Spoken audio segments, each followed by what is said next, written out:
So science suggests that up to 80% of all present-day illnesses are heavily influenced by just a single invisible variable. Right. And it's stress, not some new viral strain, not a sudden environmental toxin, just stress. Yeah, which is wild when you really stop to think about what that actually means.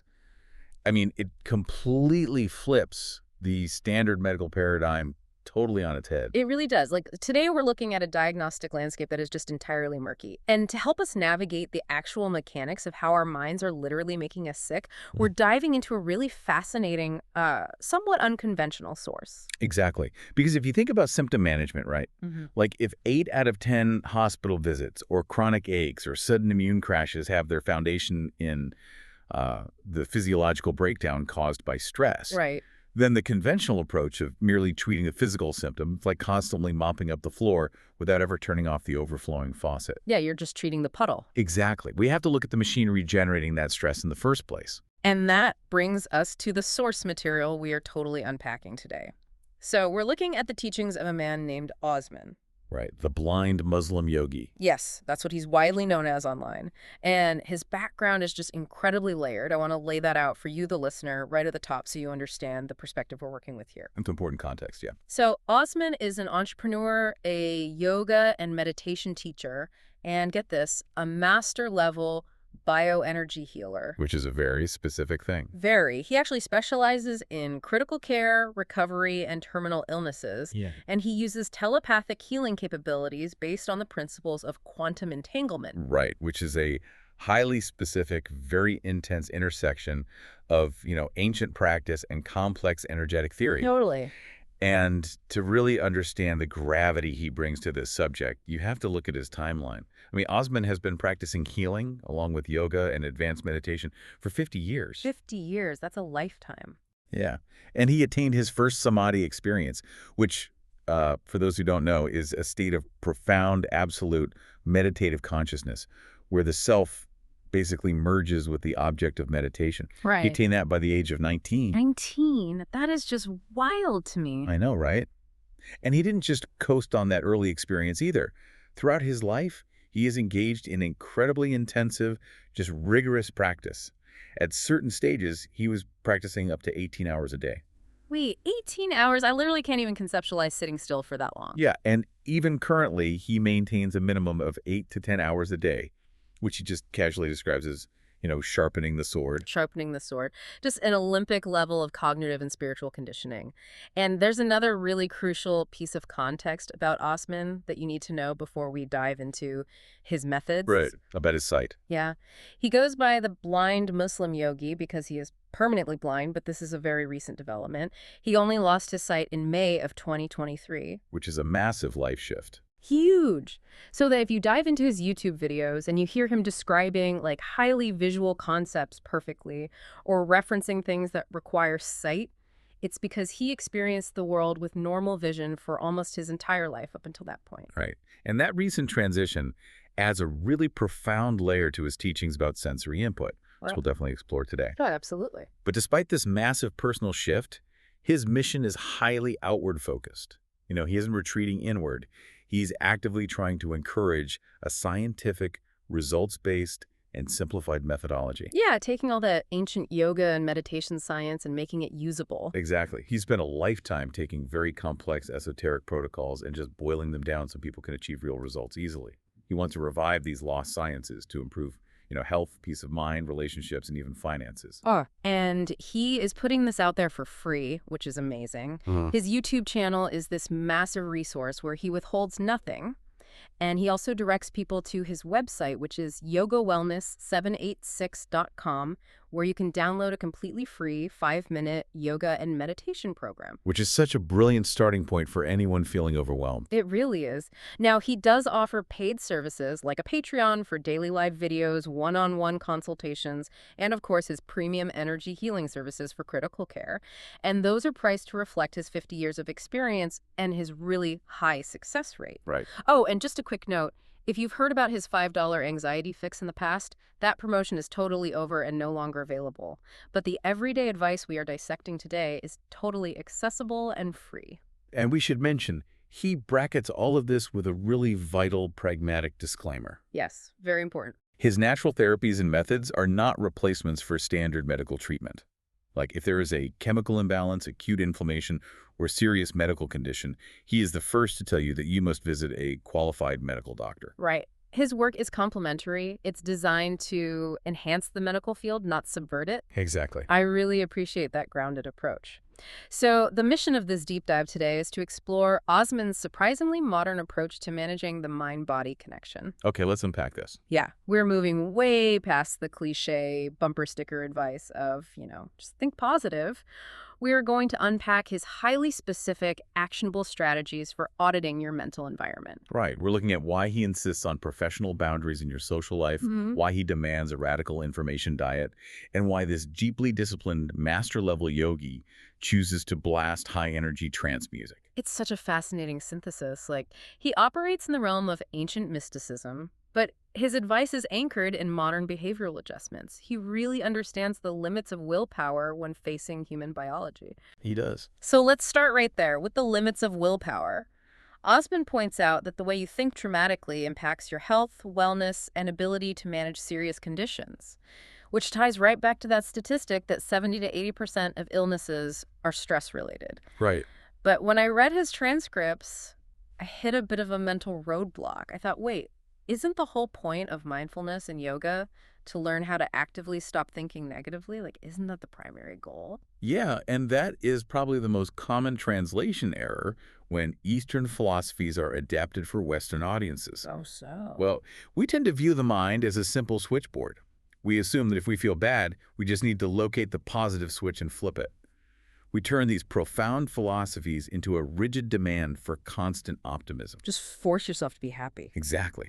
But Osman openly admits that simply telling yourself to stop thinking negatively is practically impossible. Which is so refreshing to hear. I mean, a man who meditates 10 hours a day is telling us that forcing your brain to stop a negative thought loop just doesn't work. Yeah. But why is that? What is physically happening in the body that makes thinking positive so impossible in those moments? Right. To understand why Osman says it's impossible, we really have to look at the mechanics of the human nervous system. Okay, lay it on me. When you experience chronic stress, your brain perceives a persistent threat. Doesn't matter if that threat is a looming deadline, financial ruin, or just a toxic argument with a coworker. Your biology reacts as if a predator is physically in the room. Wow. And this activates the amygdala, which is the fear and alarm center of the brain. Okay, so the alarm is ringing. What happens next?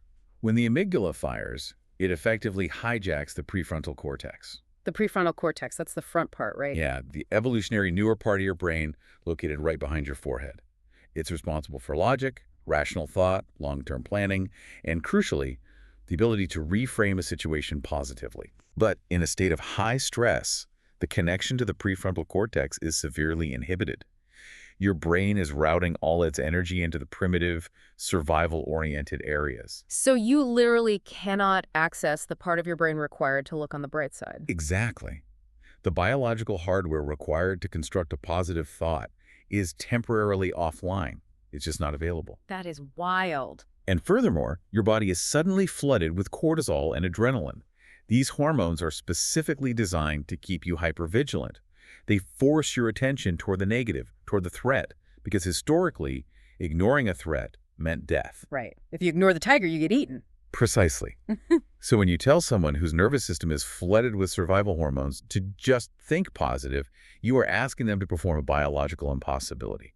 You simply cannot outthink a hormone. That makes so much sense. And honestly, it explains the guilt cycle so well. The guilt cycle. Yeah, like when someone with severe anxiety tries to just be positive and they inevitably fail, they feel like they're doing it wrong. Yeah. They feel spiritually inadequate. Oh, absolutely. Which then generates more stress, right? It further elevates the cortisol and further suppresses the immune system. It's a terrible loop. This is why Osman's approach is so vital.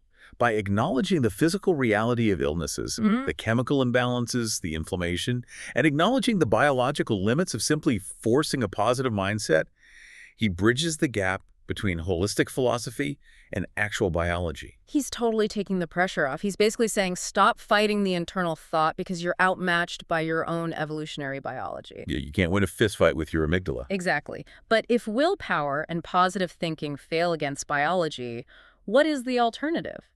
Osman points to the one thing we actually can't control, which is our external environment. Yes. And according to his teachings, the most volatile part of that environment is other people. Oh, without a doubt. Yeah. We are deeply social creatures, and our nervous systems do not operate in a vacuum. They constantly scan the environment, and they actually co-regulate with the nervous systems of the people around us. Co-regulate, meaning my nervous system reacts to your nervous system. Exactly. If you're tense, I become tense. And Osman is incredibly blunt about this in his advice. He says if you are forced to be around negative people, maybe it's coworkers or even a spouse, he literally says, may God help you. I love that. He actually advises you to pray for more patience. But then he immediately pivots to highly practical clinical advice.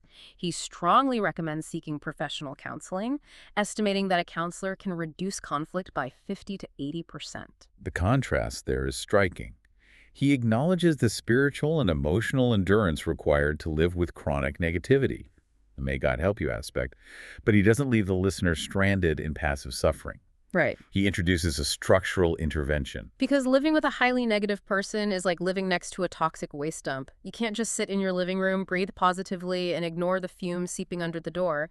You need a hazmat team. That's a perfect analogy. And in this case, the hazmat team is a professional counselor. What's fascinating here is when you look at the mechanics of what a counselor actually does. When Osman advises professional mediation, he isn't suggesting that the counselor is going to magically perform a personality transplant on your toxic coworker or spouse. Right, because you can't control them anyway. No, you can't. The goal isn't to change the negative person's fundamental soul. So what is the counselor actually doing that reduces the conflict by up to 80%? How does that work? Well, a counselor changes the mechanics of the interaction. They act as a structural shock absorber between two colliding nervous systems. Oh, a shock absorber. I like that. Yeah, in a toxic dynamic, every conversation is a potential trigger for a fight-or-flight response. The negative person attacks or complains, your amygdala flares, you react defensively, and the cycle just escalates instantly. A counselor introduces rigid, predictable boundaries. They establish rules of engagement. So they are essentially building a containment wall around the toxic waste. Precisely. And this is where that 50 to 80% reduction in conflict becomes a profound medical intervention. Medical intervention. Yeah. Think about it. If you reduce the frequency of those interpersonal explosions by 80%, you are radically altering the daily baseline of stress hormones released into your bloodstream. You're stopping the daily cortisol drips. Yes. Remember that 70 to 80% statistic about stress causing illness we talked about at the top? Yeah. Chronic stress physically damages the body. It causes systemic inflammation. It disrupts the digestive system. It literally compromises the immune response. So by bringing in a professional to mediate your most volatile relationships, you are drastically reducing the physical wear and tear on your internal organs. Wow. Osman isn't just giving relationship advice here. He is practicing preventative medicine through social auditing. I love how pragmatic that is. It completely removes the expectation that you have to be some enlightened saint who can just absorb everyone's toxicity with a smile. Even a master yogi is saying, no, get a professional to handle the friction so your body can rest. Right. It requires an honest assessment of your own biological limits. You just cannot heal your physical body if your environment is constantly demanding that you defend yourself. But dealing with the people in our immediate vicinity is only the first layer of the environment, right? Exactly. The next layer is arguably much larger, and for modern people, maybe even harder to control. Osman advocates for a radical information diet to starve the anxiety engine. And this is where his advice becomes incredibly stringent. Yeah, he pulls no punches here. Huh. He says that if someone is suffering from chronic stress, anxiety, or depression, they must completely eliminate news consumption. Complete. He means everything. No news channels, no reading articles, no looking at trending chats on social platforms, just a complete blackout. Which, from a neurological standpoint, is a profound intervention. Right. When a nervous system is already compromised by chronic anxiety, the modern news cycle acts as a daily accelerant. It's pouring gas on the fire. But I have to push back here, just on behalf of anyone listening who prides themselves on being an engaged citizen. Could you actually delete all your news apps right now? Like, doesn't Completely cutting out the news make a person uninformed? If terrible things are happening in the world, doesn't ignoring them make you irresponsible? I completely understand that hesitation. It feels like a dereliction of duty, almost. But we really have to examine the physiological mechanics of how we consume news today versus how our brains evolved to process threats. Okay, let's look at the evolution. The human brain evolved to monitor local threats. We are designed to care deeply if there is a predator near our village or if there's a conflict within our immediate tribe of, say, 150 people. So we're built for a local radius. Exactly. We are entirely unequipped to process the simultaneous real-time tragedies of 8 billion people across the globe. When you open a news app, you are mainlining global trauma directly into your amygdala. Directly into the fear center. Yes.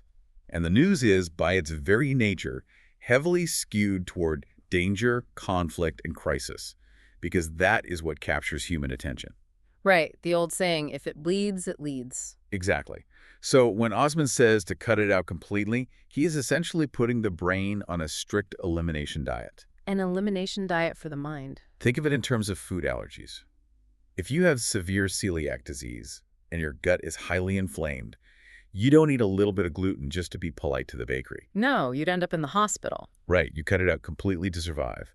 If your mind is sick with stress, if you are part of that 80% whose physical illness is driven by anxiety consuming the daily tragedies of the globe, is actively poisoning your recovery. That is a brilliant way to frame it. You have to heal the gut before you can process complex foods, and you have to heal the nervous system before you can process complex global issues. And to address your point about being irresponsible, there is a psychological phenomenon known as learned helplessness. Learned helplessness. When you are constantly bombarded with negative information about massive systemic problems that you have absolutely no power to fix, like a war across the world, an economic crash, a natural disaster thousands of miles away, your brain learns that action is futile. Because nothing you do changes the headline. Exactly.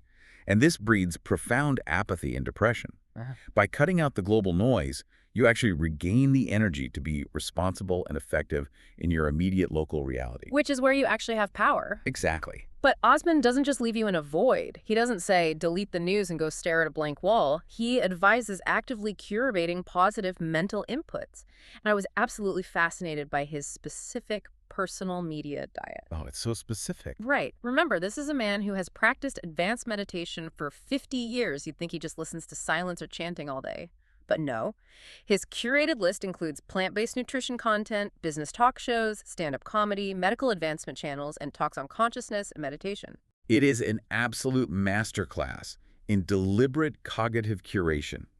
If we break down the mechanics of each specific category he chooses, you see a perfectly balanced strategy to counteract the physiological effects of stress. Let's start with stand-up comedy, because that stuck out to me. Why would a master yogi prioritize stand-up comedy? Because laughter is an immediate, involuntary physiological reset. Really? Involuntary? Yes. When you experience a genuine laugh, it physically interrupts the stress response. It triggers the release of endorphins, which are the body's natural painkillers, and it drastically reduces the level of cortisol circulating in your system. So you can't be stressed and laughing at the exact same time. You cannot remain in a state of high physiological anxiety while genuinely laughing. It forces the nervous system out of fight or flight and into rest and digest. It's an involuntary state change. You don't have to, meditate your way out of the stress. The comedian literally tricks your brain into doing it for you. Exactly. It's brilliant. Now look at his inclusion of business talk shows and medical advancement channels. This is incredibly strategic. What is the fundamental nature of a business show or a medical breakthrough? Well, it's about building things. It's about finding solutions. Yes. It is the narrative of forward momentum, of human ingenuity, and of progress. This is the exact antidote to the learned helplessness we just discussed. Oh, I see. While the daily news tells you that the world is collapsing and you are powerless, medical advancements tell you that humanity is solving complex problems. Business shows demonstrate agency, strategy, and growth. Immersing your mind in these narratives subtly rewires your brain to believe that solutions are possible. You are feeding your brain evidence of hope rather than evidence of despair. It alters your cognitive baseline over time. And then, of course, he includes talks on consciousness and meditation, as well as plant-based nutrition. This elevates the spirit and provides practical tools for maintaining the physical vehicle. He is engaging the intellect with business, the physical body with nutrition, the spirit with consciousness talks, and the nervous system with the comedy. It's just so deliberate, and it really makes you scrutinize the concept of passive watching. We tend to think that sitting on the couch, scrolling through our phones is a neutral activity. But based on what Osman is teaching, there is no such thing as neutral consumption. No, not at all. Every piece of information you consume is an active neurological event. Think about the concept of neuroplasticity. That's the brain's ability to reorganize Yeah, itself, right? right, by forming new neural connections throughout life. The rule is neurons that fire together wire together. So if I spend 3 hours doom scrolling tragic news on Twitter, what am I wiring together? You are actively strengthening the neural pathways associated with fear, vigilance, and anxiety. You are making your brain more efficient at detecting danger and feeling despair. Wow, my brain gets better at being stressed. Precisely. Conversely, when Osman curates his inputs with comedy and medical breakthroughs, he is intentionally building neural architecture optimized for resilience, joy, and forward thinking. He is treating his media consumption with the exact same rigor that an elite athlete applies to their physical diet. And remember, Osmond brings a deep background in bioenergy healing to this. He understands how different inputs carry different energetic weights. By actively curating his environment, he's ensuring his internal frequency remains coherent. Rather than being dragged into the chaotic frequencies of fear and outrage, he is teaching you how to be the architect of your own mental environment. Which is a profound responsibility.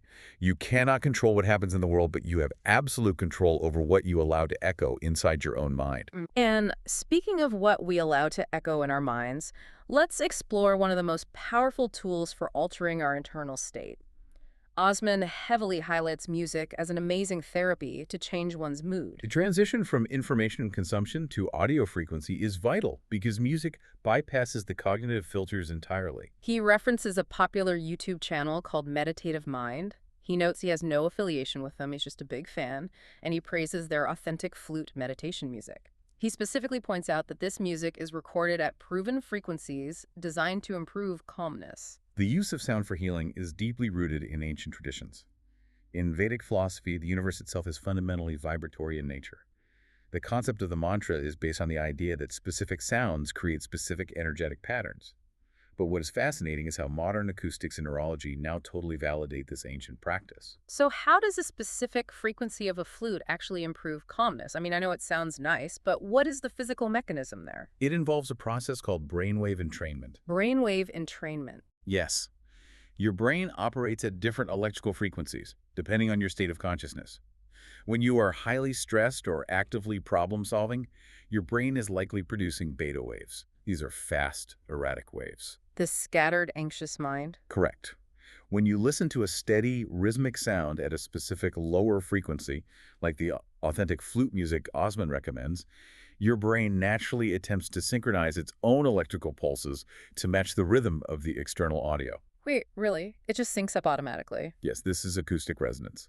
Over several minutes, the flute music physically coaxes your brain to slow down its electrical activity, moving from the erratic beta state into a smoother alpha or even theta state. So you don't even have to try to relax. You don't have to force a thought. The sound waves do the heavy lifting for you. Exactly. You are outsourcing the effort of relaxation to the acoustic environment. And Osman doesn't just rely on mystical tradition to prove this. He looks to mainstream clinical validation. Yes. He cites a very famous television doctor. The transcript actually phonetically recorded it as Dr. Phil McGraw, which is almost certainly Dr. Phil McGraw. So that makes perfect sense. Yeah. Osmond makes a point to note Dr. Phil's PhD in clinical psychology, his 30-plus years of clinical experience, and his massive television run of 17 to 19 seasons. Osmond points out that this highly mainstream clinical figure recommends music to change your mood, noting that it can actually be better and more effective than taking a drug. That is a crucial endorsement. I mean, Dr. McGraw built his career on behavioral interventions. He deals with the practical reality of human habit and emotional dysfunction. When a clinical psychologist recommends music over pharmaceuticals for mood regulation, it highlights the sheer efficiency of the intervention. But why is it more efficient than a drug, or even just talking yourself out of a bad mood? Because of how the brain processes sound. Auditory processing has a direct pipeline to the limbic system. The emotional center. Exactly, and the autonomic nervous system.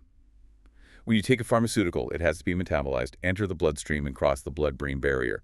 When you try to talk yourself out of a bad mood, you are relying on that prefrontal cortex we discussed earlier, which is often offline during stress anyway. Right. The logic center is shut down. But music hits the auditory nerve and immediately cascades into the emotional and physiological centers, altering heart rate, blood pressure, and hormone release almost instantaneously. It's a direct hack into the emotional hardware. It is the most efficient, non-invasive tool we have for rapid physiological state change. Which brings us to the absolute plot twist of this entire deep dive. Oh, this is my favorite part. We have Osman, a master-level, permanently blind Muslim yogi. He has practiced advanced meditation for 50 years. He attained samadhi at 19. He completely understands brainwave entrainment and acoustic resonance. But despite all of this, when he does his physical yoga practice, he actively chooses to blast high-energy exercise music and trance music. I must admit, when I read that in the source material, it just shattered every preconceived notion I had of the ascetic monk. Completely. Like, you picture a master yogi in total silence, or maybe listening to a very faint, distant bell. You do not picture him doing asanas to a pulsating 130 beats per minute trance track. No, not at all. But he says he does it because it makes him feel good, gives him high energy, and makes him want to sing. The desire to sing is such a beautiful, deeply human detail. And when you analyze this choice through the lens of neurology and advanced yogic practice, it actually makes perfect absolute sense. It is a masterful application of what psychologists call state matching. State matching. Okay, break that down for me. Why does a master yogi need trance music? You have to consider his baseline. Most people in the modern world are trapped in a state of sympathetic nervous system dominance. They are chronically stressed, overcaffeinated, and anxious. For them, the goal of yoga or listening to music is to activate the parasympathetic nervous system, to find calm. They need the soothing flute music. They need to be brought down. Exactly. But Osman is not a stressed-out modern office worker. He meditates for 8 to 10 hours a day. His physiological baseline is one of profound oceanic stillness. His parasympathetic nervous system is incredibly dominant. Right. Therefore, when he engages in his physical yoga practice, his goal is not to become even more still. He doesn't need to generate calm. He already possesses an abundance of it. So he needs the exact opposite. He needs to generate physical vitality, heat, movement, and joy. He needs sympathetic activation in a healthy, controlled manner. The high BPM trance music acts as an external pacemaker, elevating his heart rate, stimulating blood flow, and encouraging dynamic physical expression. He is using the music to pull himself from the profound depths of meditation back into the vibrant, kinetic energy of the physical body. He is balancing himself out. If you're too stressed, use music to calm down. If you're already deeply calm, use music to wake up and celebrate the body. It's about using the tool to get exactly what you need in that specific moment. It reflects a complete integration of the human experience. Spiritual mastery doesn't mean becoming a lifeless, emotionless statue. True mastery is the ability to dynamically engage with all spectrums of human energy, from the absolute silence of samadhi to the pulsing joy of singing along to a trance track. He refuses to spiritually bypass the simple biological need for joy and movement. And it highlights a really important point for anyone listening who feels intimidated by the idea of meditation or yoga. You don't have to fit this rigid aesthetic mold of the silent monk on a mountain. If trance music makes you feel alive and present in your body while you stretch, then use it. The goal is the result, not the aesthetic. That is the core of Osman's mission. He has spent a lifetime tirelessly trying to simplify complex protocols to achieve results in the easiest method possible. He isn't interested in dogmatic rules. He is interested in what actually changes the nervous system. And he offers all this direction for free on his YouTube channel. He just wants to help society improve every aspect of life. And for those who are feeling completely overwhelmed by stress, who maybe can't even fathom where to start with curating their environment, he has that free 5-minute yoga and meditation program available for download right on his website, yogawellness786.com. Just 5 minutes is enough to begin shifting that baseline. It is a phenomenal starting point. If you synthesize this entire exploration today, the overarching lesson is a radical shift in where we direct our energy. Osman's wisdom teaches us to stop fighting an unwinnable war against our own internal thoughts.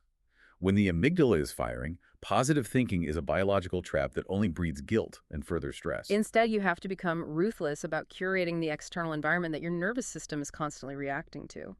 It means acknowledging that stress is the root cause behind 80% of your physical ailments and treating that stress like the critical health hazard it is. It means acknowledging your limits and hiring a counselor to buffer the toxic friction of unavoidable relationships.